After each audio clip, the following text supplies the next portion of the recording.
Good evening and welcome to our international webinar on Ishwar Chandra Vidyasagar. Thank you for attending this webinar and showing your interest. We have got a galaxy of stalwarts from all over the world who are with us. We have got resource persons from 3 continents, Europe, North America and Asia, and 5 countries like Russia, USA, Bhutan, Bangladesh and India, and 3 countries from the South region, Bhutan, Bangladesh and India, and 3 states of India, I'm sorry, from Delhi, Assam and West Bengal. Please keep yourself muted, and as far as practicable, keep your cameras switched off for better reception. Please post your questions in the chat box. We'll be able to answer them little later maybe. Even if we are not able to answer them straight away, we'll answer them later on and send on to you. We'll also post this in the YouTube, so you can watch them. We can view the link later on for you to watch, and for those of your friends who would like to watch it later on. Thank you once again for coming here. We are already been joined by our respected principal, Dr. Subhash Chandra, who will give a welcome address. And at the moment, with the welcome song, I have my colleague, Miss Manoshi Nag. May I now request Manoshi to kindly sing the welcome song.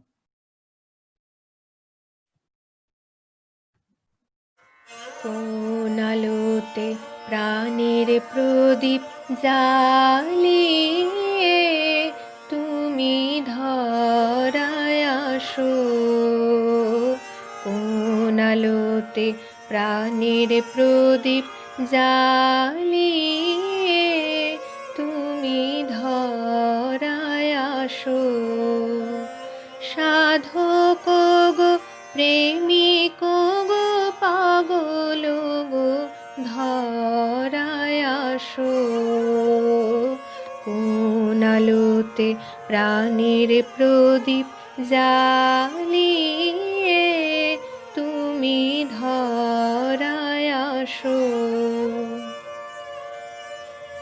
এই অকুল সংসারে দুঃখ আঘাত তোমার প্রাণে বিনা ঝংকারে, এই অকুল সংসারে দুঃখ আঘাত তোমার প্রাণে বিনা ঝংকারে, ঘোর বিপদ মাঝে কোন জননীর মুখের হাসি দেখিয়া হাসো, ঘোর বিপদ মাঝে কোন জননীর মুখের হাসি দেখিয়া হাসো, কোন আলোতে প্রাণের প্রদীপ জ্বালিয়ে তুমি ধরায় আসো। তুমি কাহার সন্ধানে সকল সুখে আগুন জেলে বেড়াও কে জানে, তুমি কাহার সন্ধানে সকল সুখে আগুন জেলে বেড়াও কে জানে, এমন ব্যাকুল করে কে তোমারে কাঁদায় যারে ভালোবাসো, এমন ব্যাকুল করে কে তোমারে কাঁদায় যারে ভালোবাসো, কোন আলোতে প্রাণের প্রদীপ জ্বালিয়ে তুমি ধরায় আসো।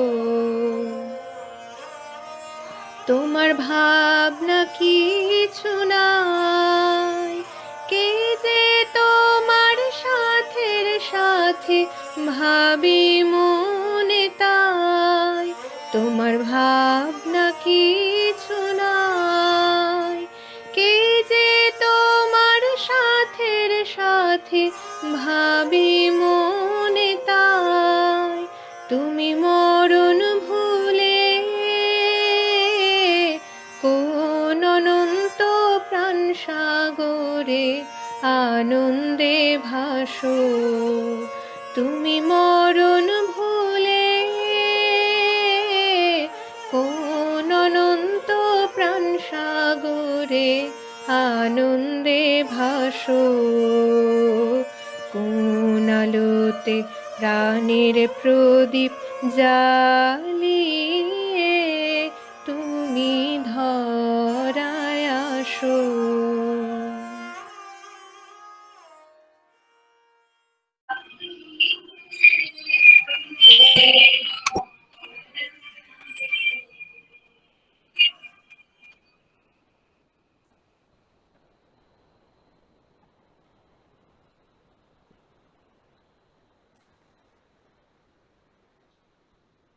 Thank you, Manushi, for that wonderful song. We have with us at the moment Principal Dr. Subhash Chandra. I'll request him to kindly give the welcome address. Sir. Thank you. Good evening to all.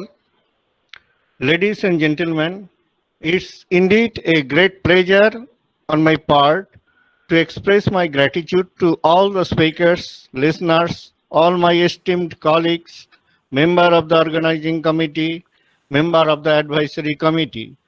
Today, we are to celebrate a two-day international webinar on Pandit Ishwar Chandra Vidyasagar, an erudite social reformer and educationist. It is well known that this is his 200 years birth anniversary.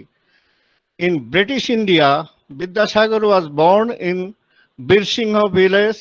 His parents were Thakurdas Bandyopadhyay and Bhagavati Devi. Our respected speakers will deliver their speeches enlightening his life history and achievements. On behalf of University BT and Evening College,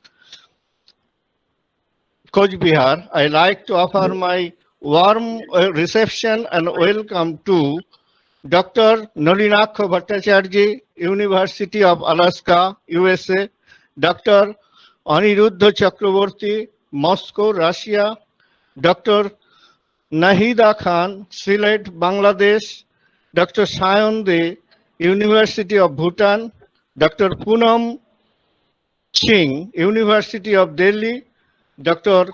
Nandita Bhattacharya, University of Burdwan, Dr. Govinda Bhattacharya, retired DG, CAG, India, Dr. Prashanta Chakraborty, University of Cotton, Assam, Dr. Vikas Rai, University of Gaurbango.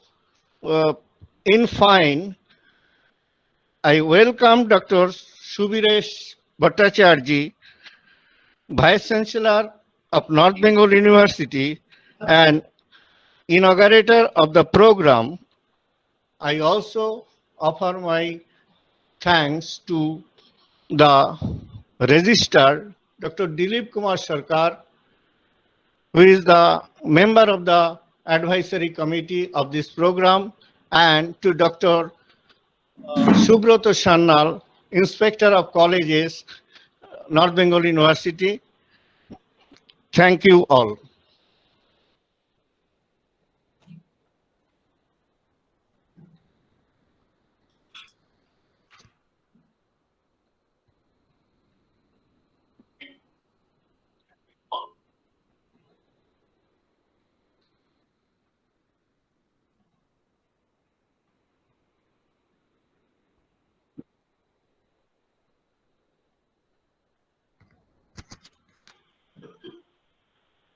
Hello.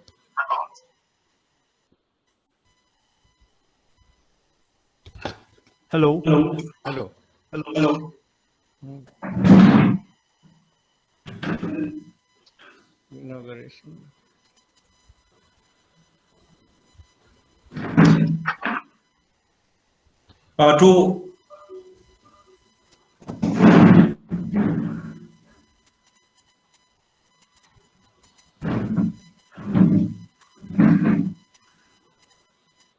To kick off the webinar, we have got a wonderful personality. So I request my colleague Bhumika to introduce her to the forum. Thank you, sir, for such illuminating words and encouragement. Let me welcome our first resource person, Dr. Nandini Bhattacharya. Thank you, ma'am, for being here this evening. Dr. Bhattacharya is professor in the Department of English and Culture Studies, the University of Bardhaman. She is the project director of SAP UGC DRS second project entitled Ethics of Border Crossing of the Department of English and Culture Studies. Now I invite Dr. Nandini Bhattacharya to deliver it on the topic Education as Capital, Ishwar Chandra Vidyasagar and the Bengali, Scottish Transactions. Thank you, ma'am. Over to you.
I'll just call her up.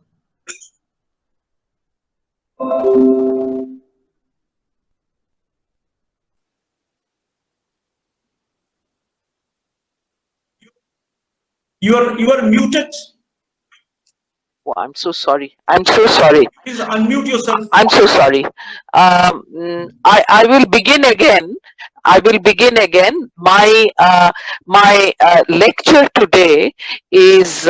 Please excuse me because I have already said thank you to everybody. So I'm not wasting any more time.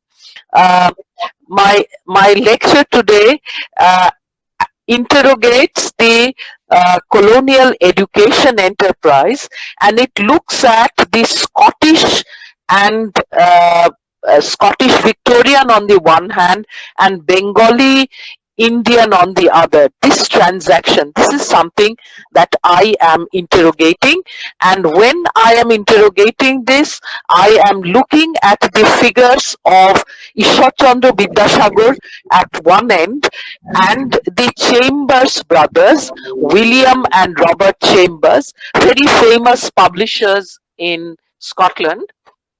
I'm sure most of you would have used a Chambers dictionary or a Chambers atlas, so maybe this name is familiar to you. It is through these two figures that I would like to show the educational enterprise as a transaction, as a give and take between Scotland and India, that is Bengali India. So what I'm actually saying is that Vidyasagar was largely influenced by the Scottish views about education, and that this is one of the less discussed areas of Vidyasagar studies, and I think it is high time that we look at Vidyasagar not merely as a Brahmin Pandit who is important to Bengal, but someone who is part of a global education transaction movement. Since this is a B.Ed college, I think the idea of education is very, very important, and I hope that this will find some, it will find some kind listeners amongst you. So the other thing that undoubtedly this transaction between Vidyasagar and the Chambers brothers must be situated within a larger Scottish investment in the colonial and educational enterprise.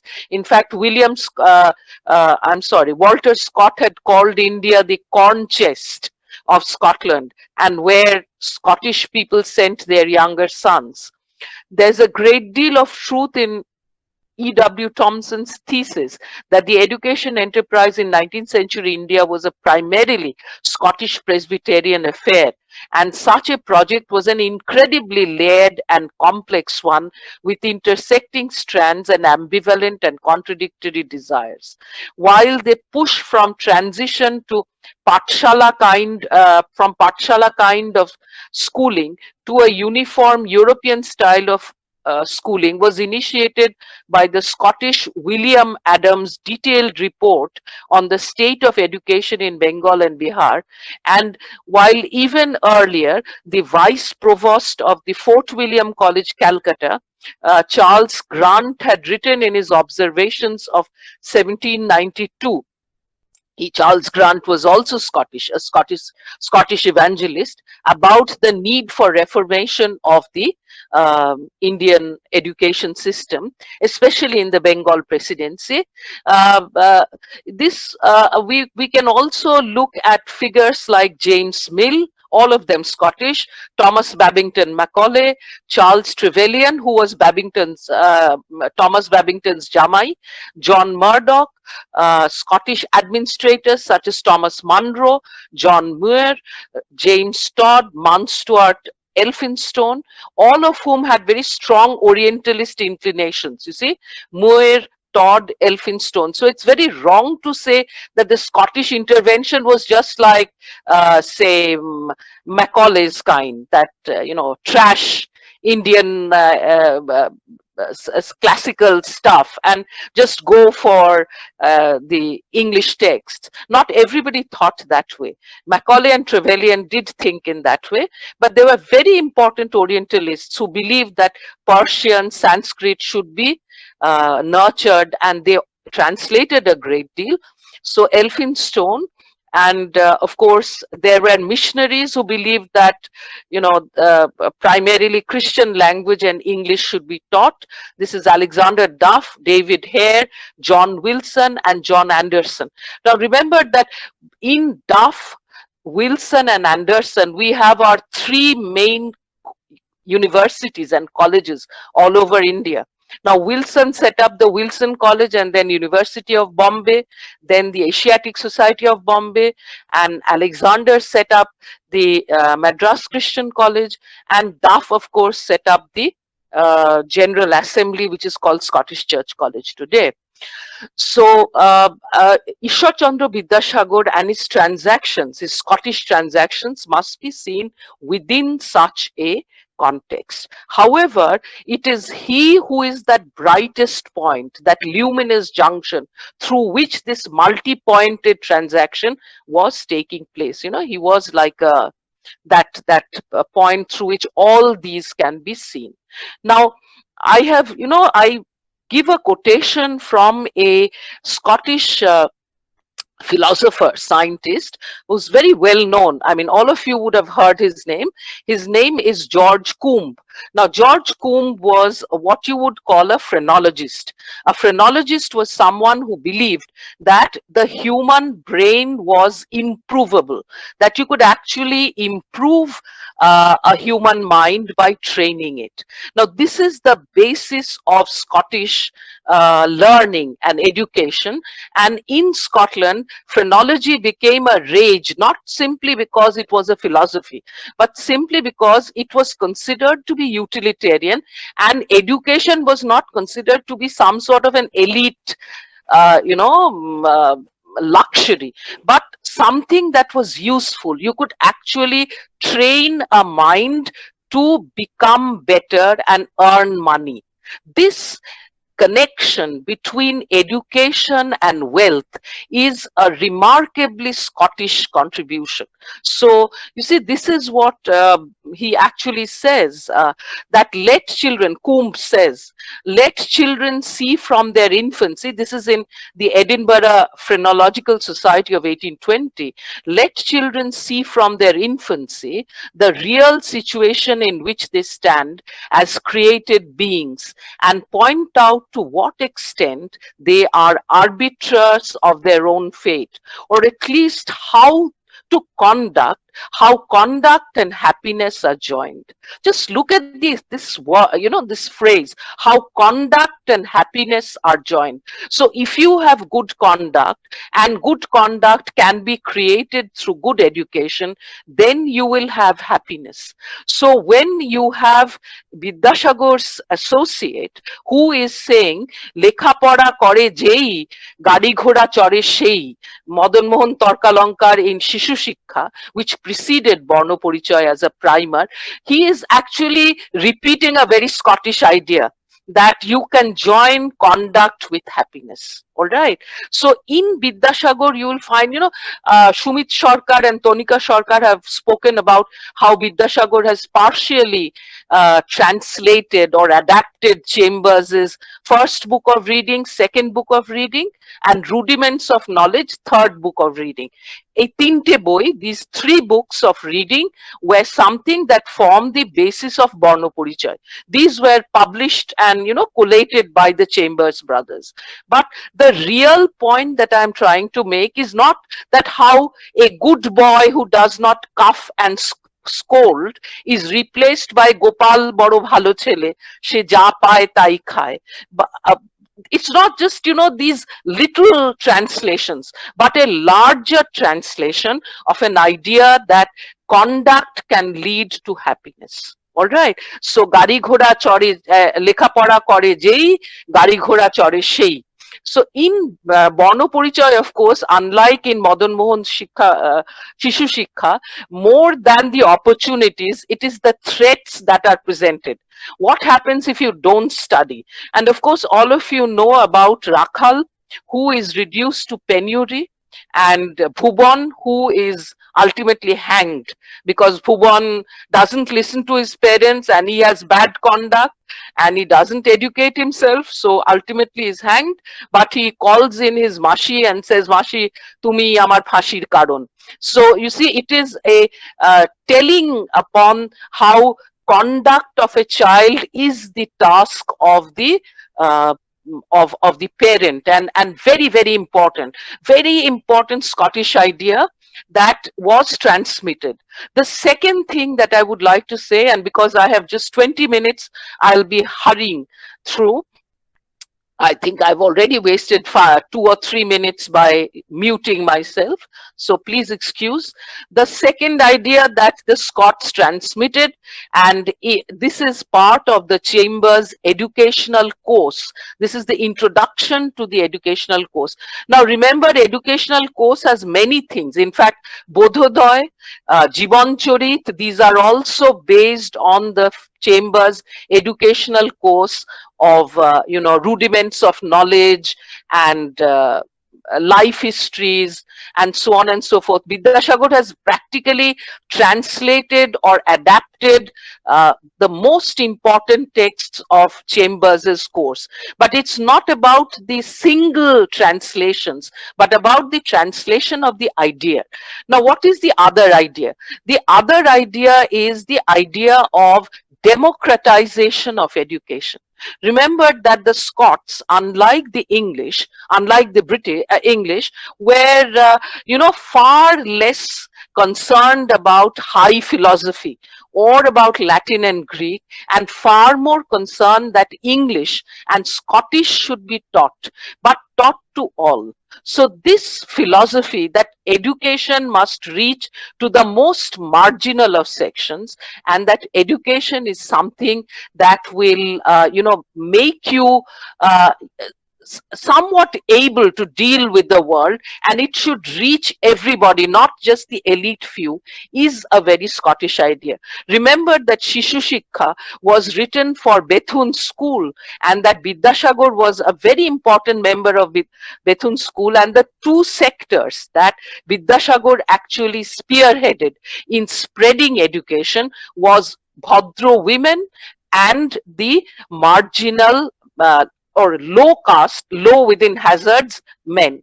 So this sectorial advancement or uplift of marginal sections through education is again a very Scottish denomination. Now, since I don't have so much time, I can't quote as much as I would like to do. So the third thing that I would like to speak about is, of course, the question of collaboration. Now, because we are all post-romantic, we often believe that the only creative work that can be done is through innovation of an individual.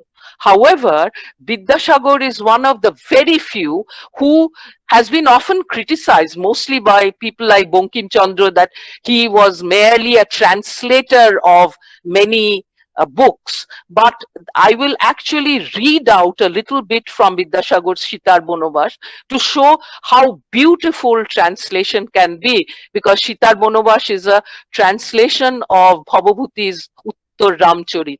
But the more complicated point that I'm making is that translation and adaptation is necessarily not a non-creative work. You know, we make this binary between innovative writing as creative and adaptation and translation as derivative, you know, something that is slavish. But that again is one Scottish idea that Vidyasagar had adapted, that the task of the educator, the pedagogy maker, is to arrange, is to bring together the best thought of those times for the child whose mind is being formed. All right. And finally, have I crossed my 20 minutes? Please carry on. Please carry on. Okay, and you know, finally, I think the fact that Vidyasagar was someone, ওই যে আমি শুরু করেছিলাম, I had begun by saying লেখাপড়া করে যেই গাড়ি ঘোড়া চড়ে সেই. Remembered that Vidyasagar had come with a cultural capital of being a Brahmin Pandit family's scion. Nothing else. He did not have money to, you know, ride even a shared carriage from Birsingha to Kolkata. So he walked and he walked and he walked. And it was, and his father earned a meager 10 rupees, which was also not a regular payment. And he had worked as a clerk in a shop. So this is a man, when he is writing his last will and testament, which I was just reading before I checked in to this webinar, he has provided for 45 families which are of his own blood. 45 and more families, nearly 50 families who are known to him but not of his blood, numerous endowments, trusts, schools, colleges, for life. You see, this is his last will and testament. So apart from being the Dayar Sagar, the one who helped Madhusudan and so many other people, so many vidhovas, so many young girls, this is, you know, remarkable that even after death he was able to provide for more than, say, about 200 families or institutions. So the fact that education, Vidyasagar has often been called Bonik Vidyasagar by Paramesh Acharya as, you know, skinflint, that someone je shil nora jolo phale na. But Vidyasagar was remarkable in being able to repay 600 rupees within 1 month of buying a printing press and of selling his books to the Fort William College and repaying that money. Remember, when 10 rupees a month was one of the average salary of people, then 600 rupees a month was no joke. He was able to keep 5,000 rupees as caution money to become the head Pandit of Fort William College. He was both the Sherestidar and the head Pandit of Fort William College. So where did all this money come from? It came from Vidyasagar, whatever he had earned as the principal of Sanskrit College, and also because he set up the Sanskrit Jantra. This is how he's very similar to the Chambers brothers. Like the Chambers brothers, which is a rags to riches story, how they became the greatest of publishers in Europe, Vidyasagar in his own small way set up the Sanskrit press and the Sanskrit Jantra, as it was called, and the Sanskrit book depository. And at a time in Bottala, when people were, publishing sensational material, book printing was always about Mohantor Kelenkari and Bidhobar pregnant hawa and things like that, but never Shourabher 100 run kora, but never about education, that you could actually earn money by writing books on education. Pedagogic material was something that Vidyasagar showed off to the world. His book depository, which was a bookshop in Arapuli Lane, and his Sanskrita Jantra, that is his press, they made a lot of profit. And Vidyasagar was not only the writer, he was also the printer and publisher of these books. Plus his, reputation among the British administrators ensured that his books would sell. I mean, I have counted, I think about 100,000 copies of, this is according to Ashish Khastagir, who is the most renowned investigator for Bengali primers. More than 100,000 books of copies of in 10 different editions of Barna Porichoy Pratham Bhag, and less than 1 lakh, something like 96 lakhs for Barna Porichoy Ditiyo Bhag.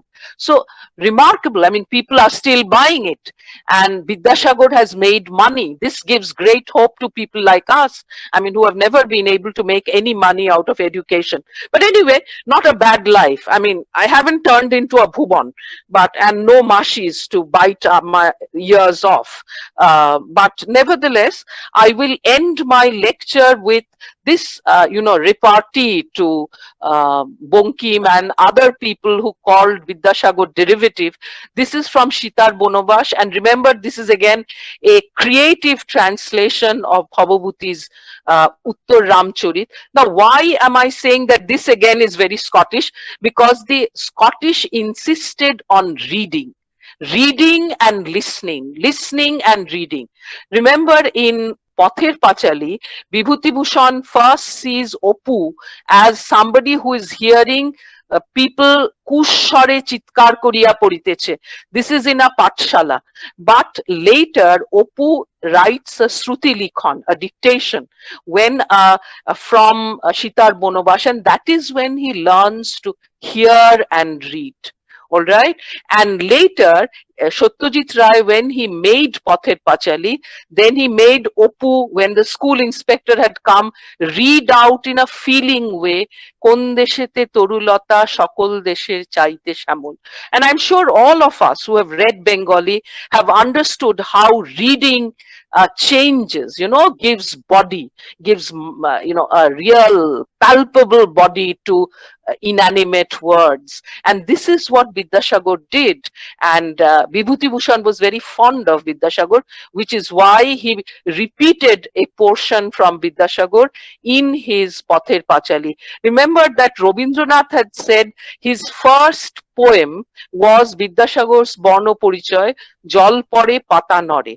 It is another thing that, Jal Pore Vidyasagar had written, but Pata Nore he had not written. But anyway, Rabindranath in his, more casual way rhymed these.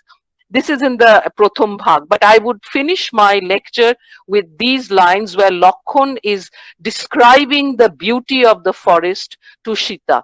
লক্ষণ কহিলেন আর্য, এই সেই জনস্থান মধ্যবর্তী প্রশ্রবণ গিরি, এই গিরির শিখর দেশে আকাশ পথে সতত সঞ্চারমান জলধর পটল সংযোগে নিরন্তর নিবিড় নীলিমায় অলঙ্কৃত। অধিকাত্ত প্রদেশে ঘন সন্নিবিষ্ট বিবিধ বনপাদ সমূহে আচ্ছন্ন থাকাতে সতত স্নিগ্ধ শীতল রমণীয় পাদদেশে প্রসন্ন সলিলা গোদাবরী তরঙ্গ বিস্তার করিয়া প্রবল বেগে গমন করিতেছে। রাম কহিলেন, প্রিয়ে তোমার স্মরণ হয় এই স্থানে কেমন সুখে মনের সুখে ছিলাম। So you see, it is this reading that makes Opu the future writer of Bangla prose come into life. And whose book is he reading? It is that Vidyasagar. And it is this kind of reading that was so very Scottish. Thank you so much. Thank you, Professor Bhattacharya. We have been a witness to a wonderful presentation by a wonderful personality. We'll take a quick question. Hopefully there will be more questions later on. Maybe we'll be able to answer them later. We'll pass on the questions to Professor Bhattacharya. A question from a colleague of mine, Dr. Onindo Bhattacharya, is do you see the task of educator wholly reimagined by Tagore, or residues of Scottish collaboration, effective community, infused in thinking of Tagore's Tapobun? You see, by the time Rabindranath had come to write, the question of direct Scottish influence was no longer tenable, because the Bengali language was already standing on its 2 feet. Remember, even Bankim Chandra was called the Walter Scott of Bengal. So, I mean, Bengal and Scotland have a lot to share. However, the Bengali that Rabindranath inherited and the education policies that Rabindranath articulated have a great deal to do with the joyous idea of Coombs phrenology, that the child's mind is developable, improvable. Improvement is a Scottish idea. It is actually an idea from agriculture, farming techniques. So improving the mind would be very much part of Rabindranath's ashramic ideal. So yes, I do agree with you that there is a great deal of Scottish influence for Rabindranath as well, so far as his education policy is concerned. Thank you, Professor Nandini Bhattacharya. That was a wonderful presentation. I believe there will be a lot more questions which we'll be able to pass on to you. Maybe you can answer them later on, and we'll pass on to the participants. Thank you for having me and giving me this opportunity. Thank you. We've got another wonderful personality with us here. To introduce him, I can request my colleague, Dr. Rekha Chakraborty. Dr. Rekha Chakraborty, please kindly participate. Tushar, will you please mute yourself? Tushar, will you kindly mute yourself? নমস্কার। আগামীকাল 26শে September পণ্ডিত ঈশ্বরচন্দ্র বিদ্যাসাগরের 200 বছর পূর্ণ হবে এবং তিনি 201-এ পদার্পণ করবেন। এই উপলক্ষেই আমাদের এই আন্তর্জাতিক আলোচনা চক্রের আয়োজন।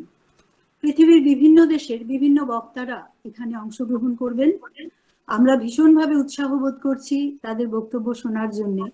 আছেন আমাদের দেশেরও বিভিন্ন বিশ্ববিদ্যালয়ের বিভিন্ন বক্তা, দিল্লি বিশ্ববিদ্যালয়, এইমাত্র আমরা বর্ধমান বিশ্ববিদ্যালয়ের সুন্দর একটি বক্তব্য শুনলাম। গৌড়বঙ্গ বিশ্ববিদ্যালয় থেকেও আমরা বক্তা পাবো যিনি বলবেন বিদ্যাসাগর বিষয়ে। তো এবারের বক্তা আসামের কটন বিশ্ববিদ্যালয়ের বরিষ্ঠ অধ্যাপক ডক্টর প্রশান্ত চক্রবর্তী। বাংলা ভাষা ও সাহিত্যের একনিষ্ঠ গবেষক তিনি। তার গবেষণা সন্দর্ভটি বাংলা একাডেমি থেকে গ্রন্থাকারে প্রকাশিত হয়েছে। তিনি মূলত গদ্যকার, দীর্ঘদিন ধরে লিটল ম্যাগাজিন আন্দোলনের সঙ্গেও যুক্ত। অসমীয়া ও বাংলা উভয় ভাষায় তার প্রচুর লেখালেখি। অসমীয়া ভাষাতেও তার গ্রন্থ প্রকাশিত হয়েছে। অসমীয়া বাঙালি সম্পর্কের ইতিবাচক উদ্ভাস নিয়েও তিনি গবেষণা করেছেন। দৈনিক যুব সংঘ থেকে আনন্দবাজার পত্রিকা সর্বত্র তিনি লেখালেখি করেছেন। বর্তমানে ভারতবিদ্যা বা ইন্ডোলজি নিয়েও তিনি কাজ করেছেন। উচ্চ মার্গের গবেষণা কর্মের পাশাপাশি পত্রপত্রিকায় নিয়মিত কলাম ও প্রবন্ধ নিবন্ধ লিখেছেন তিনি। সমাজ মাধ্যমেও তিনি অত্যন্ত জনপ্রিয় লেখক। তার আলোচনার বিষয় বিদ্যাসাগর বিষয়ক কিছু মিথ, কিছু সত্য, ফিরে দেখা। ডক্টর প্রশান্ত চক্রবর্তীকে এই ভার্চুয়াল মঞ্চে আমন্ত্রণ জানাচ্ছি। ধন্যবাদ। আশা করি আপনারা আমার বক্তব্য শুনতে পাচ্ছেন। হ্যালো, আমার কথা কি শোনা যাচ্ছে? হ্যাঁ, শোনা যাচ্ছে, শোনা যাচ্ছে। হ্যাঁ হ্যাঁ, শোনা যাচ্ছে। আমি সকলকে প্রথমেই আমার নমস্কার জানাই। আমি যে বিষয়টি নিয়ে আপনাদের সামনে আলোচনা করার জন্য আজকে উপস্থিত হয়েছি, সেই বিষয়টি ইতিমধ্যে বলা হয়েছে যে বিদ্যাসাগর বিষয়ক কিছু মিথ, কিছু সত্য, ফিরে দেখা। কিছু মিথের ব্যাপারে আপনারা ইতিমধ্যে অবগত। আমি দুটি নতুন তথ্যের দিকে আপনাদের দৃষ্টি আকর্ষণ করতে চাই।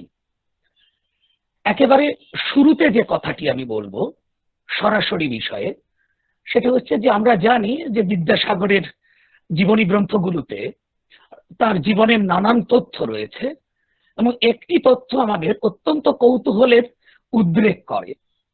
সেটা হচ্ছে যে তিনি যখন পড়াশোনা করতেন তখন রাস্তার আলোতে তাকে পড়তে হতো কখনো কখনো। এই তথ্যটি আমি অন্তত বিদ্যাসাগরের যে প্রামাণ্য জীবনীগুলো আমার হাতের পাশে রয়েছে, এগুলো ধরুন চণ্ডীচরণ, বিহারীলাল, সন্তোষচন্দ্র অধিকারী, সৌমেন্দ্রনাথ সরকার থেকে শুরু করে বিনয় ঘোষ, শঙ্করী প্রসাদ বসু, ইন্দ্রমিত্র, আরো অনেকেই, অসিত কুমার বন্দ্যোপাধ্যায়, সকলেই কিন্তু এই বিষয়গুলো নিয়ে অনেক আলোচনা করেছেন। কিন্তু একটা ছোট বিষয়, অথচ পাঠকের অত্যন্ত কৌতূহল উদ্রেক করে যে সত্যিই কি বিদ্যাসাগর রাস্তার আলোতে পড়তেন। এই যে জায়গাটা, কলকাতায় রাস্তার বিবরণ, এখনকার দিনের সামাজিক পরিস্থিতিটা, কলকাতা শহরটা, এই গোটা ব্যাপারটা নিয়ে আমরা কোনো তথ্য কিন্তু এই জীবনীগুলোতে সেই অর্থে রাস্তার আলো নিয়ে কোনো তথ্য আমরা পাই না। শুধু আমার হাতে রয়েছে সন্তোষ কুমার অধিকারীর একটি বই। সেই বইয়ের মধ্যে একটা জায়গায় আছে যে সর্ষের তেলের প্রদীপে তিনি পড়তেন, তেল ফুরিয়ে গেলে রাস্তার আলোতে। এই যে তেল ফুরিয়ে গেলে রাস্তার আলোতে, এই ব্যাপারটা চণ্ডীচরণে বা অন্যত্র নেই। আমি জানি না সুবলচন্দ্র বা আমি যে দুটো বই এই মুহূর্তে আমার হাতের কাছে নেই, সুবলচন্দ্র মিত্র এবং শম্ভুচন্দ্র বিদ্যারত্ন, এদের দুটো বইয়ের মধ্যে এই তথ্যটির কোনো প্রামাণ্য কোনো তথ্য রয়েছে কিনা বা প্রামাণ্য কোনো ব্যাপার রয়েছে কিনা। কারণ আপনারা সকলেই অবগত যে বিদ্যাসাগরকে নিয়ে সমকালেই এত প্রচারিত নানান রকমের এত মিথ ছড়িয়েছিল যে তার ছবি নিয়ে তা মার্কেটিং হতো, তিনি দামোদর পার করে গেছিলেন ভরা বর্ষায় সাঁতরে, এই সমস্ত কাহিনী নানান রকমের ছড়িয়েছিল। আজকের দিনে যাকে আমরা সেলিব্রিটি বলি, তিনি আক্ষরিক করতে কিন্তু জীবদ্দশায় কিংবদন্তি বা সেলিব্রিটি ছিলেন। এখন এই তথ্যের জায়গায় দাঁড়িয়ে আমি রবীন্দ্রনাথের একটি জায়গা আমি আপনাদের পড়ে শোনাচ্ছি। রবীন্দ্রনাথ তার ছেলেবেলা গ্রন্থে লিখছেন যে তখন শহরে ছিল না কোনো গ্যাস, না ছিল বিজলি বাতি, কেরোসিনের আলো পরে যখন এলো তার তেজ দেখে আমরা অবাক। সন্ধেবেলায় ঘরে ঘরে ফরাস এসে আলো জ্বালিয়ে যেত, রেডির তেলের আলো, আমাদের পড়বার ঘরে জ্বলতো 2 সলতের একটা সেজ। এটা রবীন্দ্রনাথ লিখছেন। এই বর্ণনা মোটামুটি 1870 সালের আশেপাশের। বিদ্যাসাগরকে যখন কম বয়সে কলকাতায় আনা হয় তখন তার বয়স কত? 8 বছর, 1828 সালে, তার মাঝামাঝি সময়ে। তখন কি এই রকমের একটা পরিস্থিতি কলকাতার রাস্তায় দেখা গেছে যে যেখানে আলো জ্বলছিল এবং বিদ্যাসাগর মশাই সেই আলোতে গিয়ে পড়ছেন? আমি এই তথ্যের সপক্ষে কিন্তু কোন রকমের বিদ্যাসাগরের জীবনী গ্রন্থ একটি ছাড়া আর কোনো বইয়ের মধ্যে কোনো উল্লেখ পাইনি। সুধীজন যারা রয়েছেন, আমি সকলের কাছে অনুরোধ করব যে তথ্যটি ছোট হলেও আমার কাছে অত্যন্ত গুরুত্বপূর্ণ। কারণ দেখুন, বিদ্যাসাগর মশাই যে ছোটবেলা তার আত্মজীবনী লিখছেন, যে প্রথম অংশটা লিখেছেন আত্মচরিতের, জীবনের এত বড় একটা অভিজ্ঞতা যে ছোটবেলা তিনি রাস্তায় দাঁড়িয়ে পড়ছেন রাত্রিবেলা আলোতে, সেই অভিজ্ঞতাটা তিনি উল্লেখ করবেন না, এটা হয় না। সুতরাং আমি প্রথমেই এই তথ্যের যে ভান্ডারটি আমি দেখালাম সেখানে নেই, এই জায়গাটাতে আমি একটুখানি আলোকপাত করেছি। দ্বিতীয় যে ব্যাপারটা, সেটা অনেক চর্চা হয়েছে, কিছুটা চর্বিত চর্বণ হবে, তবে আমি সংক্ষেপে একটি প্রশ্ন এখানে আপনাদের সামনে তুলতে চাই। বিদ্যাসাগরকে প্রথম যিনি নাস্তিক বলেছিলেন সরাসরি, এবং যিনি দাবি করতেন যে বিদ্যাসাগর মশাই তার খুব ঘনিষ্ঠ ছিলেন, প্রায় ৪৫ বছর বিদ্যাসাগরের সঙ্গে তার সম্পর্ক ছিল, তিনি হচ্ছেন আচার্য কৃষ্ণকমল। তো আচার্য কৃষ্ণকমল যিনি বলছেন নাস্তিক, তার পরবর্তীকালে যারা মার্ক্সীয় দর্শনে বিশ্বাস করে, মার্ক্সবাদী তাত্ত্বিকেরা, তারাও ব্যাপারটা নিয়ে আলোচনা করেছেন। কিন্তু পরবর্তীকালে মার্ক্সীয় দর্শনের একটা শ্রেণীর মানুষ বিদ্যাসাগরকে আমাদের শ্রেণী শত্রু হিসেবে বিবেচনা করে তার মূর্তি ভাঙা ইত্যাদি কাজেও লিপ্ত হয়। এই যে নাস্তিকতা থেকে তাকে জরিপ করা হচ্ছে অদ্ভুত রকমের, এবং তার সপক্ষে অনেকগুলো তথ্য দেওয়া হয়েছে, অনেক বিশিষ্ট মানুষ সেটা নিয়ে আলোচনা করেছেন, শঙ্করী প্রসাদ বসু থেকে অসিত কুমার বন্দ্যোপাধ্যায়, অনেকেই। তো আমাদের মনে রাখতে হবে, বিদ্যাসাগর মশাই কিন্তু প্রথম জীবনে দেবেন্দ্রনাথ ঠাকুরের ব্রাহ্ম সমাজের যে কার্যকলাপ তার সঙ্গে তিনি যুক্ত হয়েছিলেন। এবং এটাও আমাদের মনে করতে হচ্ছে যে তত্ত্ববোধিনী সভার তিনি একজন কর্মাধ্যক্ষ ছিলেন, এবং এটাও আমরা ভুলে যাই না যে তত্ত্ববোধিনী সভা যে পত্রিকা, তারও কিন্তু তিনি তার সঙ্গে সরাসরি তিনি যুক্ত ছিলেন। কিন্তু তিনি পরে নিজে বলেছেন যে তার সঙ্গে সেখানে মতবিরোধ হয় এবং তিনি সেখান থেকে সরে আসেন। তো এই যে দ্বিতীয় যে তথ্যটি সকলেই সেটা বিভিন্ন জায়গায় আলোচনা করেছেন, সেটা হচ্ছে যে 1853 সালের 7 সেপ্টেম্বর তিনি সাহেবকে, তৎকালীন শিক্ষা পরিষদের সচিব এফ মোয়াট সাহেবকে একটা লম্বা চিঠি দিয়েছেন। সেখানে বেদান্তকে তিনি ভ্রান্ত দর্শন বলেছেন। আর ঠিক আছে, সেটা একটা সরকারি চিঠি, কিন্তু মনে রাখতে হবে তখন তার বয়স হচ্ছে 33 বছর, যদিও 30 বছরে তিনি অধ্যক্ষের দায়িত্ব নিয়েছেন। কিন্তু আমাদের এই কথাটা মনে রাখতে হবে যে আমরা অনেক বিশিষ্ট মানুষের জীবনে দেখেছি যে প্রথম দিকের ধারণা তাদের শেষ জীবনে, আর শেষ জীবনে তারা সেটা বহন করেন না। এর সবচেয়ে বড় উদাহরণ হচ্ছেন রবীন্দ্রনাথ। রবীন্দ্রনাথের 2টি উদাহরণ আমি দিচ্ছি। যে রবীন্দ্রনাথ প্রথম জীবনে মাইকেল সম্পর্কে যে ধারণা পোষণ করতেন, শেষ জীবনে কিন্তু সেই ধারণা থেকে সরে এসেছিলেন। রবীন্দ্রনাথ ওড়িশা, বঙ্গদেশ এবং আসামকে নিয়ে ভাষা বিচ্ছেদ প্রবন্ধে একটি অখণ্ড ভাষিক রাজ্যের কল্পনা করেছিলেন। সেটা তার বয়স তখন 37 বছর। সেই ভাষা বিচ্ছেদ নিয়ে এখনো অসমীয়া বাঙালি সম্পর্কের একটা দূরত্ব কোনো কোনো প্রতিক্রিয়াশীল চক্র থেকে তোলা হয়। পরবর্তীকালে রবীন্দ্রনাথ সেখান থেকে সরে এসেছেন। এই বড় বড় মানুষেরা তাদের জীবনে কিন্তু ভাঙা এবং গড়ার ভেতর দিয়ে তারা চলেন, এবং দেখা যায় যেতে যে জীবনের উপান্তে এসে তারা নতুন করে সত্য উপলব্ধির নিরিখে আগের কথাকে নতুন করে তারা বিচার করেন। বিদ্যাসাগর যে সংস্কৃত ভাষা সাহিত্যের এত বড় পণ্ডিত ছিলেন, তিনি কোন বেদান্তের কোন পর্বটি এবং সাংখ্যের কোন অংশটি নিয়ে তার এই ব্যাপারটি ছিল, সেটাও কিন্তু পরবর্তীকালে গবেষকরা কিন্তু এটা নিয়েও কথা জিজ্ঞেস করছেন অনেকেই। এবং যে বিদ্যাসাগর এই কথাটা বলছেন 33 বছর বয়সে, সেই বিদ্যাসাগর আমাদের ভুললে চলবে না। শঙ্করী প্রসাদ বসু লিখছেন যে 33 বছর বয়সে বিদ্যাসাগর সাংখ্য এবং বেদান্ত দর্শনকে ভ্রান্ত দর্শন বলেছেন। তার এই কথার উপরে খুবই গুরুত্ব দেওয়া হয়েছে। কিন্তু 37 বছর বয়সে তিনি সংস্কৃত কলেজের পাঠ্যসূচি থেকে বেদান্তকে বাদ দেওয়ার প্রস্তাবের দৃঢ় প্রতিবাদ যে করেছিলেন, তা অনেকেই কিন্তু দেখতে চান না। এটা একটা অদ্ভুত ব্যাপার। আরেকটা ব্যাপার হচ্ছে যে যিনি রামায়ণ মহাভারতের অনুবাদে তিনি যুক্ত হয়েছিলেন, কালীপ্রসন্ন সিংহের সঙ্গে তার একটা আলোচনা হয়েছিল, পরে তিনি সেখান থেকে সরে আসেন এবং সাহায্য করেন, আমরা সেটা জানি। যার সমস্ত কাজের মধ্যে ভারতীয় দর্শন, ধর্ম এবং নানান রকমের পুরনো সংস্কৃত সাহিত্য রয়েছে, তিনি এই বিষয়টি নিয়ে বড় কোনো প্রবন্ধ গ্রন্থের কথা ছেড়েই দিলাম, তিনি এই বিষয়টি লিখলেন না কেন পরবর্তীকালে? এটা হচ্ছে খুব গুরুত্বপূর্ণ কথা। আরেকটা হচ্ছে বেদান্ত এবং সাংখ্য নিয়ে হিন্দু সম্প্রদায়ের মধ্যেও কিন্তু যাকে বলে রক্ষণশীলতা রয়েছে, রিজার্ভেশন রয়েছে। কিন্তু মজার কথা হচ্ছে যে তিনি যখন সর্বদর্শন সংগ্রহ তিনি করছেন, সেখানে এডিট করছেন, সেখানে তিনি লিখছেন যে তার ভূমিকাতে লিখছেন সর্বদর্শন সংগ্রহের মধ্যে সংক্ষেপে সকল ভারতীয় দর্শনের বিবরণ রহিয়াছে, সেই জন্য ইহা অত্যন্ত গুরুত্বপূর্ণ, তিনি এই কথাটা উল্লেখ করছেন। আর মজার ব্যাপার বলছি, সেটা হচ্ছে যে আখ্যান মঞ্জুরিতে তিনি এমন কিছু বিষয় নির্বাচন করতে, যার নামগুলো আপনারা দেখুন। তিনি লিখছেন ধর্মভীরুতা, ধর্মপরায়ণতা, ধর্মশীল, ওই যত ধর্ম তত যায়, ধর্মস্থ যায়, এই যে যত ধর্ম তত জয়, সেই প্রবন্ধের একটা জায়গায় তিনি লিখছেন যে ধর্মপথে থাকিলে অবশ্যই সুখ এবং শান্তি ও সৌভাগ্য লাভ ঘটে।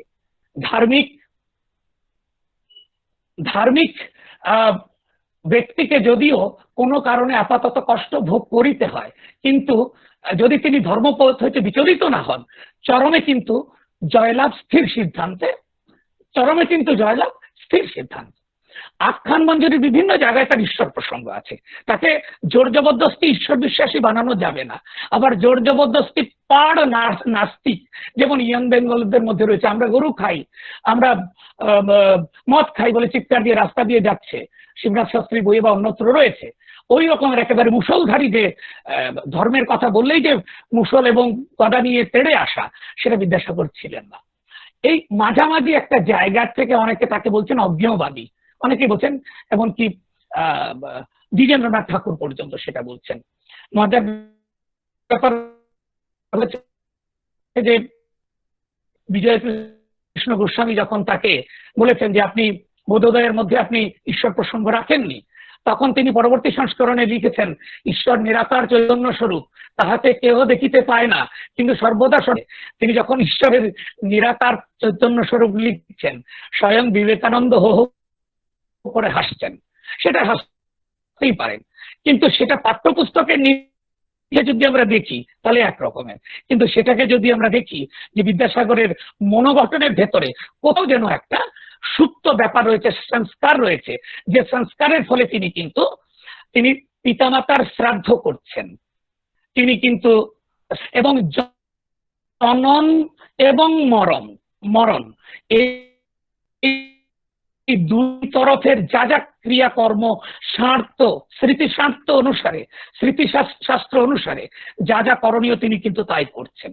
আমি অনেকে উল্লেখ করেছেন শ্রীহরিরণম ইত্যাদি লিখছেন। আমি খুব মজার দুটো তথ্য দিচ্ছি। এটা যে আমরা সকলেই জানি তিনি পৈতে ধারণ করতেন, সারা জীবন তিনি পৈতেটা ছেলেননি। এবার সবচেয়ে যেটা মুশকিল হচ্ছে যে একটা তথ্য বিদ্যাসাগর বিষয়ক কোনো জীবনী গ্রন্থে বা আলোচনাতে আমি পাইনি, শুধু স্বপন বসু সকালে বিদ্যাসাগর বইয়ের মধ্যে সেটা উল্লেখ করেছেন, এবং তিনি সেটা নিয়েছেন মনমোহন গঙ্গোপাধ্যায় তার স্মৃতি গ্রন্থের প্রথম ভাগ থেকে, পৃষ্ঠা হচ্ছে 97, যেখানে উল্লেখ করা আছে যে তার বাবা ঠাকুরদাস যখন তাকে ছোটবেলা গায়ত্রী মন্ত্র বা সন্ধ্যা নৃত্যের জন্য মন্ত্রগুলো পাঠ করতে বিদ্যাসাগরের অনীহা ছিল, এবং সেগুলো করতে গিয়ে বা আচমন করতে গিয়ে তখন বাবা বিলক্ষণ প্রহার করতেন, সেই প্রহার তাকে সহ্য করতে হতো, এবং জীবনে সেই মন্ত্রতন্ত্র থেকে সরে এসেছেন। দেবদেবী মন্দির টন্দিরে খুব পা মারানি, ওদিকে যেতেনি না, কোনো দেবদেবীর মন্দিরে তিনি টাকা পয়সাও অর্থও তিনি দিচ্ছেন না। সেই বিদ্যাসাগর কিন্তু শেষ জীবনে নিষ্ঠার সঙ্গে সন্ধ্যা বন্দনাদি করতেন। আমি রিপিট করছি যে স্বপন বসু, একমাত্র স্বপন বসুর বইয়ের মধ্যে আমি পেয়েছি যে স্বপন বসু উল্লেখ করছেন একেবারে সোর্স সহ বা তথ্য সূত্র সহ যে বিদ্যাসাগর শেষ জীবনে তিনি নিষ্ঠার সঙ্গে সন্ধ্যা বন্দনাদি করতেন। স্বপনবাবু উল্লেখ করছেন এমনকি কোন কোন হিন্দু ধর্ম রক্ষা সমিতির সঙ্গেও তিনি যোগাযোগ রক্ষা করে চলতেন। এই যে প্রথম জীবনের যে দৃঢ়তা থাকে, এই যে ভাঙা গড়ার জীবনভর যে নিজেকে ভাঙা গড়া, সেই ভাঙা গড়ার ভেতর দিয়ে বিদ্যাসাগর শেষ জীবনে কোন জায়গায় দাঁড়িয়েছেন। পৈতের ছবিটা দেখুন, বিশিষ্ট ফটোগ্রাফার শরৎচন্দ্র সেন তাকে ডেকে আনা হয়েছিল। বিহারীলাল সরকারের বইয়ে আছে যে দৌহিত্ররা ডেকে এনেছে যখন তার মৃতদেহ নিয়ে যাওয়া হয়েছে, মৃতদেহ বসানো হয়েছে। আপনারা সকলেই সেই মৃতদেহ দেখেছেন। আমার কাছে অনেকগুলো আমাদের আমি যেখানে কাজ করি কর্মসূত্রে, সেখানে প্রায় চণ্ডীচরণ থেকে বিহারীলাল থেকে এদের প্রায় প্রথম, দ্বিতীয়, তৃতীয় সংস্করণের বইগুলো রয়েছে। এই বইগুলোকে আমি যখন দেখছি সেই ছবিগুলো, আমি দেখলাম অসাধারণ সেই সমস্ত ছবি। তার মধ্যে স্পষ্টত তিনি পইতে ধারণ করছেন, পইতে ফেলছেন না। এবার আরো দুটো ছোট্ট তথ্য দিয়ে আমি শেষ করব, কারণ আমাদের সময় খুব কম। সেটা হচ্ছে যে বিদ্যাসাগর কি পরজন্মে বিশ্বাস করতেন? যেখানে শ্রীরামকৃষ্ণের সঙ্গে তার কথোপকথনের বহু চর্চিত বিষয়ে আমি আর গেলাম না। সেখানে শ্রীরামকৃষ্ণ তাকে জিজ্ঞেস বলেছেন যে মনের ভেতরে ডুব দিতে হবে, মনের ভেতরে সে আছে মাটি সরাতে হবে। সেই কথা যখন বিদ্যাসাগরের মনে কি কোনো প্রভাব বিস্তার করেছিল? যদি সেটা করেছিল তাহলে অখিল উদ্দিন অন্ধ বাউলের গানের সেই দেহদত্ত মনোশিক্ষার গান তিনি মন দিয়ে শুনছেন। কখন? যখন তিনি জীবন যুদ্ধে বিপর্যস্ত। এই যে জিজ্ঞাসা, অভাবে পরিশ্রান্ত মনি ব্রহ্ম জিজ্ঞাসা করে, নতুবা করে না। এই যে অভাবে পরিশ্রান্ত মন বলেই তিনি চলে যাচ্ছেন মানুষের ভেতরে। নরের মধ্যে তিনি নারায়ণকে দেখেছেন, কিন্তু তার ভেতরে কোথাও যেন ভারতীয় পরম্পরার কোথাও একটা সংস্কার থেকে যায়, এই কিন্তু মাঝামাঝি জায়গায় রয়েছেন। এবার যে তথ্যটি আমি দিচ্ছি, সেই তথ্যটি কোনো বইতেই আমাকে পাইনি। সমস্ত বিশিষ্ট পণ্ডিতদের আমি প্রণাম জানিয়ে উল্লেখ করছি যে তিনি একটি ছোট লেখা লিখেছিলেন, তার নাম হচ্ছে প্রভাবতী সম্ভাষণ। রাজকৃষ্ণ বন্দ্যোপাধ্যায়, তার রাজকৃষ্ণ বন্দ্যোপাধ্যায়ের ছোট্ট 3 বছর মেয়ে, যাকে বিদ্যাসাগর অসম্ভব স্নেহ করতেন, যার সঙ্গে অনেক সময় কাটাতেন, সেই রাজকৃষ্ণ বন্দ্যোপাধ্যায়ের মেয়ে প্রভাবতীর অকাল মৃত্যু যখন হয় 3 বছরে, তখন প্রভাবতী সম্ভাষণ লিখছেন। অত্যন্ত আবেগ নিয়ে লেখা, এবং তার ব্যক্তিগত জীবনের আমরা যাতে ইংরেজিতে ডিপ্রেশন বলি, ফ্রাস্ট্রেশন বলি, সেটার প্রভাব আমরা দেখতে পাই। আমরা দেখেছি তার পিতামাতাকে চিঠি যখন লিখছেন, বলছেন এই জন্মের মতো বিদায় দিন। এই রকমের একটা জায়গায় মানসিকভাবে বিপর্যস্ত অবস্থায় তিনি কি লিখছেন? বলছেন, বৎসে তোমায় আর অধিক বিরক্ত করিব না, একমাত্র বাসনা ব্যক্ত করিয়া বিরত হই। যদি তুমি পুনরায় নরলোকে আবির্ভূত হও, আই রিপিট, যদি তুমি পুনরায় নরলোকে আবির্ভূত হও, দুহাই ধর্মের এইটি করিও, যাহারা তোমার স্নেহ পাশে বদ্ধ হইবেন, যেন তাহাদিগের আমাদের মতো অবিরত দুঃসহ শোক দহনে দগ্ধ হইয়া যাবজ্জীবন যাতনা ভোগ করিতে না হয়। আনকট। এই যে প্রভাবতী সম্ভাষণে তিনি লিখছেন, যদি তুমি পুনরায় নরলোকে আবির্ভূত হও, এই কথাটি এত গবেষক, এত পণ্ডিত সকলকে আমি প্রণাম জানিয়ে সবিনয়ে উল্লেখ করতে চাই যে তারা এই কথাটি কোথাও উল্লেখ করেছেন বলে আমার নজরে পড়েনি। যারা সুধীজন আমার কথা শুনছেন, তারা লক্ষ্য করবেন যে জীবনের এই জীবন জিজ্ঞাসায় বিপর্যস্ত একটি মানুষ, যিনি সাঁওতাল পরগনায় গিয়ে সাধারণ মানুষের মধ্যে সময় কাটাচ্ছেন, তার ব্যক্তিগত জীবনের চরম নৈরাশ্য এবং বীতশ্রদ্ধ নাগরিক সভ্যতা থেকে তিনি বীতশ্রদ্ধ হয়ে পালিয়ে যাচ্ছেন, সেই মানুষটি এই কথাটি হচ্ছে ছোট্ট বালিকার স্মরণে লেখার মধ্যে তিনি বলছেন যে যদি আবার পুনর্জন্ম হয়। এই প্রশ্নটি আমি সকলের কাছে রাখলাম যে বিদ্যাসাগর মশাইয়ের যে মিথ এবং সত্যের মুখোমুখি। আর আরেকটি তথ্য আমি দেব, ইতিমধ্যে আমাদের নন্দিনী ভট্টাচার্য বলেছেন যে বঙ্কিমচন্দ্রের সঙ্গে তার নানান ক্ষেত্রে কথাবার্তা হয়েছিল। বঙ্কিমের সঙ্গে যে বিদ্যাসাগরের যে বাদ বিতণ্ডা হয়, সেটা নিয়ে সকলেই আমরা অবগত। কিন্তু একটি বিষয় নিয়ে আমি আপনাদের সামনে আর 1 মিনিটে আমি 2-1টি কথা বলে শেষ করছি। সেটা হচ্ছে 1280 সনের আষাঢ় সংখ্যায় বঙ্গদর্শনে বঙ্কিমচন্দ্র বহুবিবাহ সম্পর্কে বিদ্যাসাগরের যে দাবি, সেই দাবির এবং দীর্ঘ যে তালিকা, যে একজন কুলীন অনেক বিয়ে করছেন, সেই তালিকা সম্পর্কে সংশয় ব্যক্ত করেন। বিদ্যাসাগরের ধারণা ছিল, এবং এটা সত্যিও ছিল কথাটা, যে একজন কুলীন ব্রাহ্মণ যদি অজস্র বিয়ে করেন, তাহলে একজনের মৃত্যুর সঙ্গে সঙ্গে এত বিধবার উৎপাদন হতে থাকবে। আর এটা ঘটনা, সামাজিক জীবনে সেটা ছিল, সেটা আমরা সকলেই অবগত যে এর মতো আর কুৎসিত প্রথার হতে পারে না। কিন্তু সেই প্রথার জন্য বিদ্যাসাগর যখন আন্দোলন শুরু করলেন, তিনি একদর্শী হলেন, সেই অভিযোগটা কিন্তু বঙ্কিমচন্দ্র এবং সমকালের পত্রপত্রিকাতে উঠে এসেছে। এডুকেশন গেজেট পত্রিকাতে বলা হয়েছে, পরে জ্ঞানাঙ্কুর পত্রিকাতে বলা হয়েছে যে ক্রমে বিদ্যা এবং জ্ঞানোন্নতির সঙ্গে এই যে প্রথাটা সেটা হ্রাস পাবে। এবং বলা হচ্ছে, বঙ্কিম বলছেন যে ওই কুপ্রথায় যাহা কিছু অবশিষ্ট আছে যে বহু বিবাহ প্রথা কিন্তু বঙ্গদেশে যত শিক্ষার বিস্তার হচ্ছে সেটা কমে আসছে। বিদ্যাসাগর এই সামাজিক যত আন্দোলন করেছেন সবই কিন্তু হিন্দু সম্প্রদায়ের জন্য। মজার ব্যাপার হচ্ছে, বাঙালি তো আমরা তো যৌথভাবে বিচার করি, আজকের দিনেও ভাবি একই বৃন্তে দুটি কুসুম বলে আমরা আন্দোলন করি। অর্থাৎ বাঙালি মানে কিন্তু শুধু হিন্দু নয়, তলায় তলায় যে আরেকটি স্রোত চলছে, জন্ম বাড়ছে সেখানে, বহু বিবাহ হচ্ছে সেখানে যে ব্যাপারটা রয়েছে সেটা হচ্ছে শরীয়তি ধারা।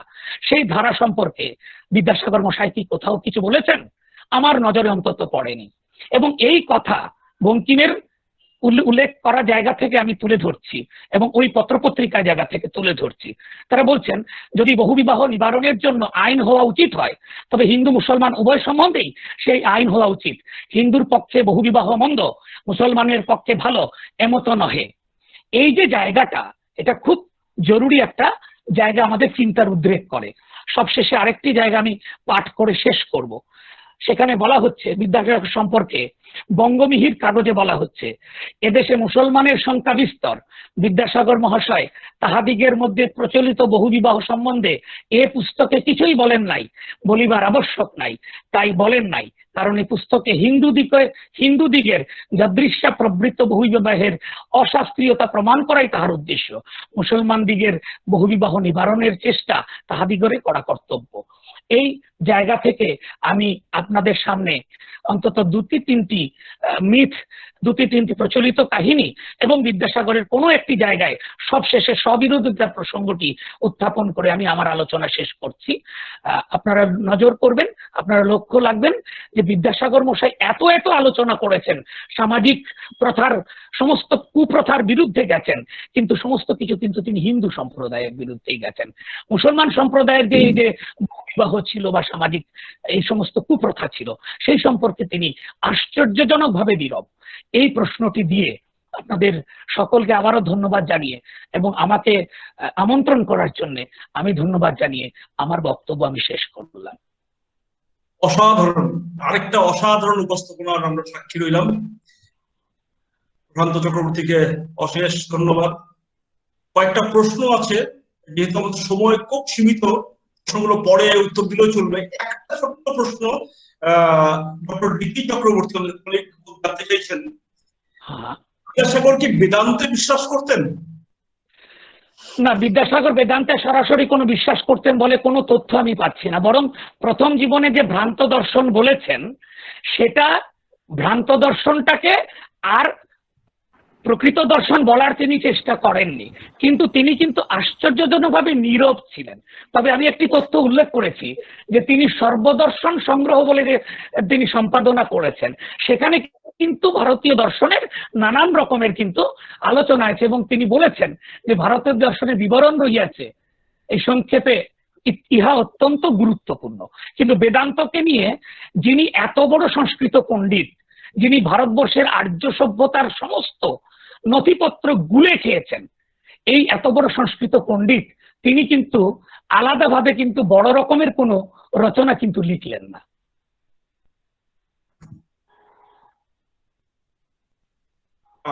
অশেষ ধন্যবাদ। আরো কিছু প্রশ্ন আছে, সেগুলো আমরা আপনাকে পাঠিয়ে দেবো। আচ্ছা, একে উত্তর দিতে পারবে, কোনো ব্যাপার নয়, বিশেষ করে আপনার সেই প্রশ্নগুলো করা। আমাদের সময় খুব কম।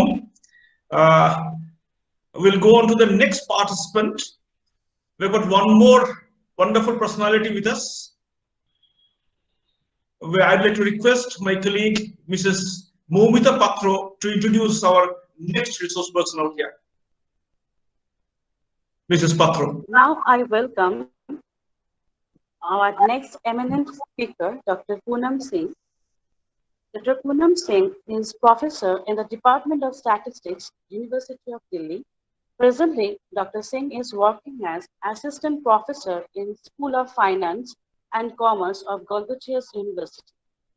Today, she will enlighten us by sharing her thoughts on Pandit Ishwar Chandra Vidyasagar, a path-breaking reformer. Thank you. Over to you. Professor Singh, are you there? Yes. Good evening, everyone. First of all, I would like to thank all the organizers for inviting me to give a talk in the international webinar on the occasion of 200th birth century of Pandit Ishwar Chandra Vidyasagar. Am I audible to all?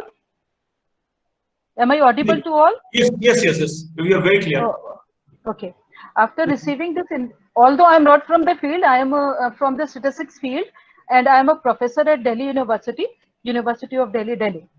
Okay, I'm from statistics field. Although I'm not from the field, but after receiving this invitation, I got interested to know more about Pandit Ishwar Chandra Vidyasagar. So I read few articles and searched on the internet, and today's presentation is the result of that search. Let me just share my screen now.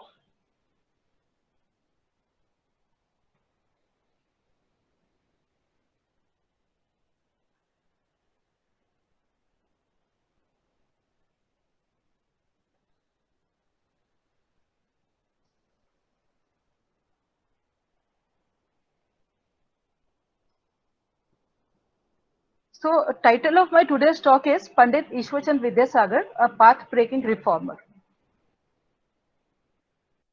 Why a path-breaking reformer? That we'll learn in few minutes. Pandit Ishwar Chandra Vidyasagar is a name that is very close to the heart of Bengalis and many other Indians, and now it is very close to my heart also. Pandit Ishwar Chandra Vidyasagar is known not only for his contribution in the field of education and social reforms, but also for his literary works. He is also known for his contribution in the development of modern Bengali language. He is known as Sindh's River of Kindness because of his sympathy and pain for the poor and downtrodden people.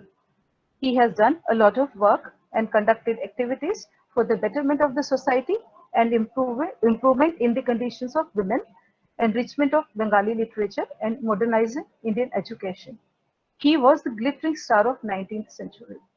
The name of Ishwar Chandra is written in golden letters amongst other educationists, writers, and social reformers of the 19th and early 20th century like Rabindranath Tagore, Sarat Chandra Chattopadhyay, Kazi Nazrul Islam, Raja Ram Mohan Roy, Keshav Chandra Sen, Swami Vivekananda, Ramakrishna Paramahansa, etc. Let us look a little on the early life and education of Vidyasagar. Ishwar Chandra Bandyopadhyay was born on 26 September 1820 in a poor Kulin Brahmin family in the village Bir Singha of Mindapur district.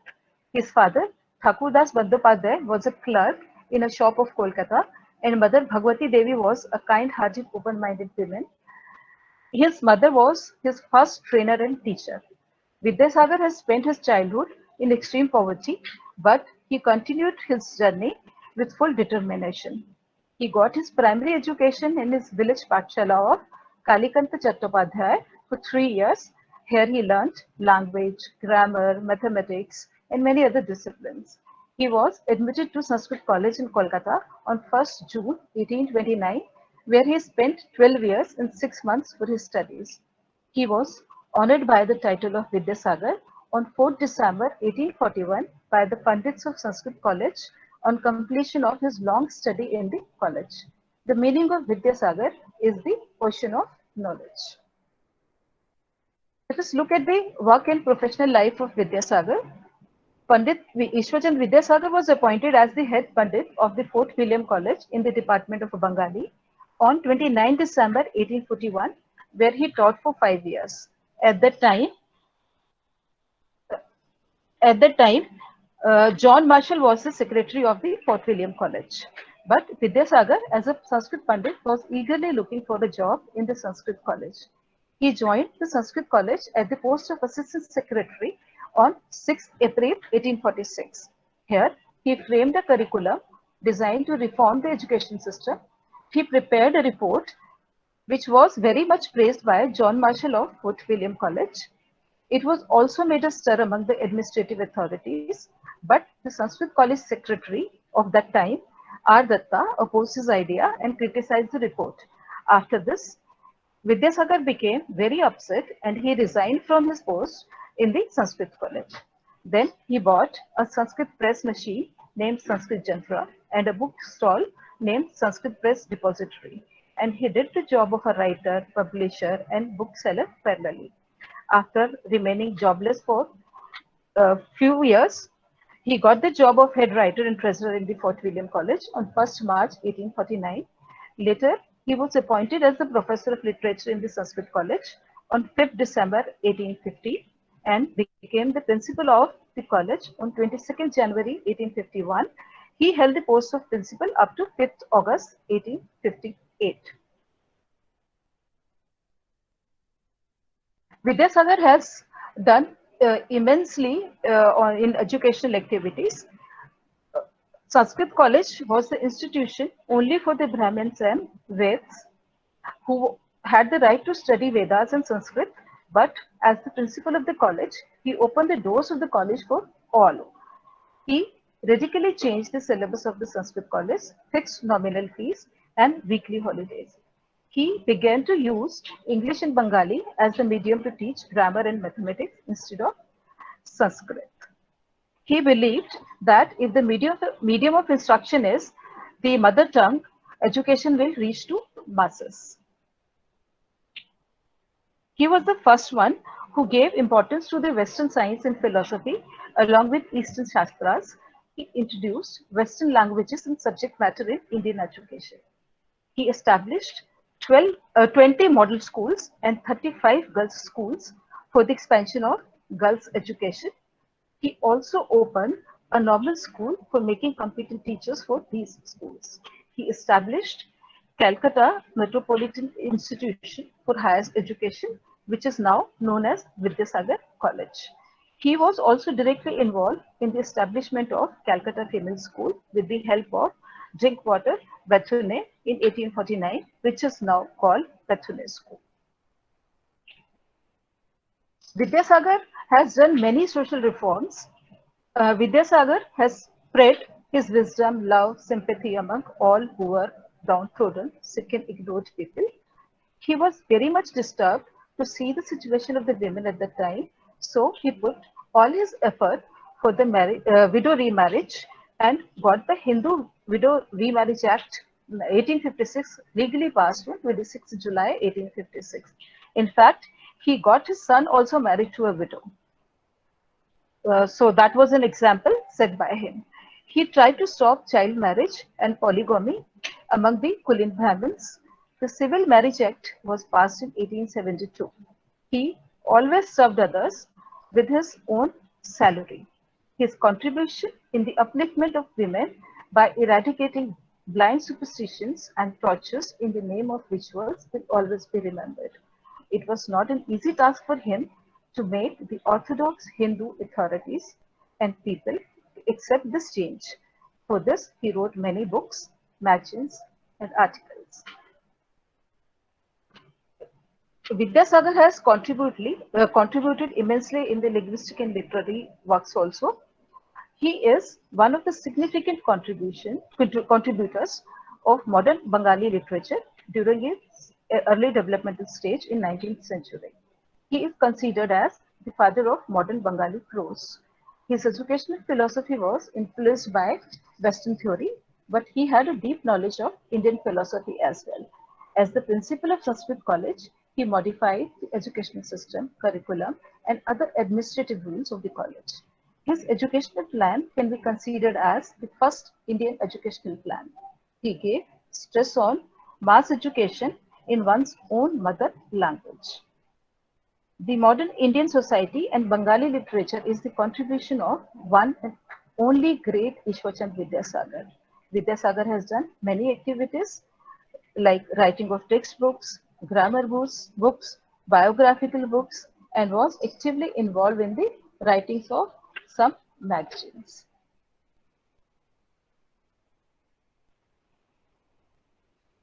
One of his popular creations is Varna Parichay, a book in which Vidyasagar reconstructed alphabets, and reformed it into 12 vowels and 40 consonants typography. He wrote 2 volumes for widow marriage and 1 on polygamy. Some of the books authored by Vidyasagar are Bangla Itihas, which was published in 1848, Jiban Charitra, which was published in 1850, Bodhadoy, which was published in 1851, Varna Parichay, which was published in 1854, Kothamala, which was published in 1856, Bengali newspaper Shom Prakash, which was started publishing in 1858. To conclude, we can say that Vidyasagar was a man with iron willpower. He had a Bengali heart with combined knowledge of Eastern and Western education. He was the first one who understood that the education through one's mother tongue can make people educated. He has made unforgettable contribution in the social reforms, educational reforms, development of Bengali literature.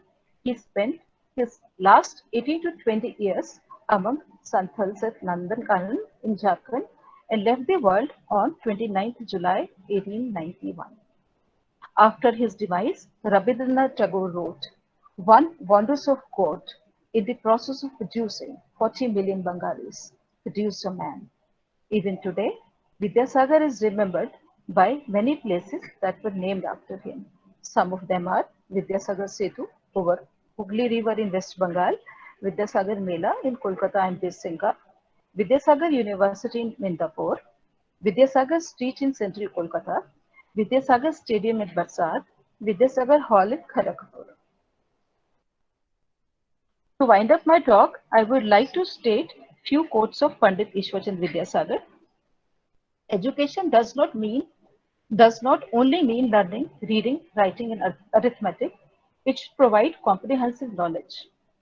Education in geography, geometry, literature, natural philosophy, moral philosophy, physiology, political economy, etc. is very much necessary.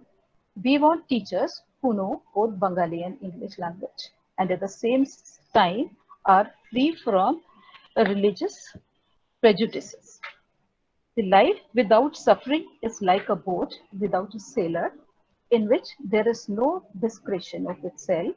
It also moves in a light breeze. Self-restraint gives discrimination. Meditation gives concentration, peace, and satisfaction. And charity gives humanity. In the end, I would like to say that Pandit Ishwarchand Vidyasagar will always be remembered as a path-breaking reformer. Thank you all for listening with patience. That was another wonderful presentation. So I think we'll have to close this for today. We have got 4 other speakers tomorrow. And in addition to this, if you can play Sayande's presentation, it will be great. So we have got someone from Russia. We have got someone from Alaska, America. We have got someone from Gaur Bongo University. We have got one from Bangladesh. And we have, if we can get this played from Bhutan once again. Thank you so much for giving your time. Please do come tomorrow again at 6:50. We'll share the feedback form, and after you go fill in this feedback form, we can give you the certificates. Please do ask your questions in the chat box so that we can send these questions to our resource persons. Thank you once again. Thank you all of you for being with us, and good night.